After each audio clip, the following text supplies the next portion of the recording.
Assalomu alaykum.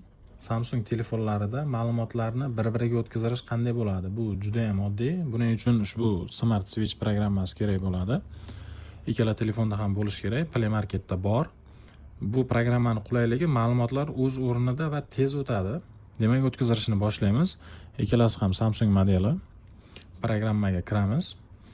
Ma'lumotlar ushbu telefonda, ya'ni bu telefon yuboruvchi, send from this phone ni tanlaymiz. Bu telefon esa qabul qiluvchi. Aytgancha, agar telefon zaryadi 30% dan kam bo'lsa, ushbu yo'riqnoma chiqadi.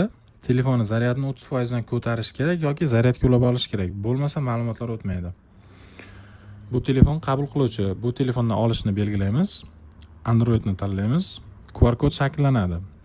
QR kodni skaner qilish orqali ikkala telefonni bir-biriga bog'lash kerak. Bu unchalik ham ko'p vaqt talab qilmaydi. Barcha ma'lumotlar o'tadi.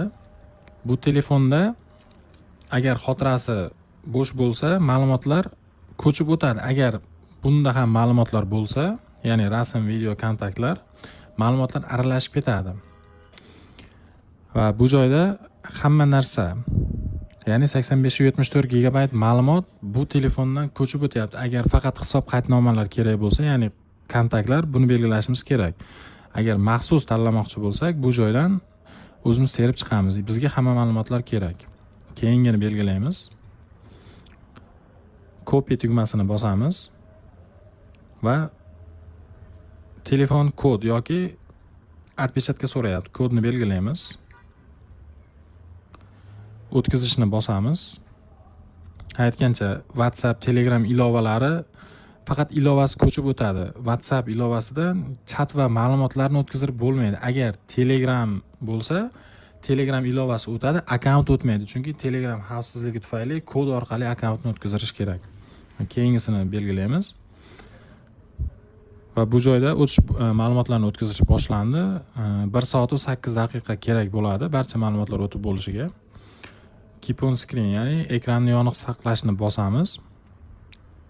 Telefon o'chib qolmasligi yoki chiqib ketmasligi kerak, ma'lumotlar uzatishda xatolik bo'lmasligi uchun. 36 minut qoldi.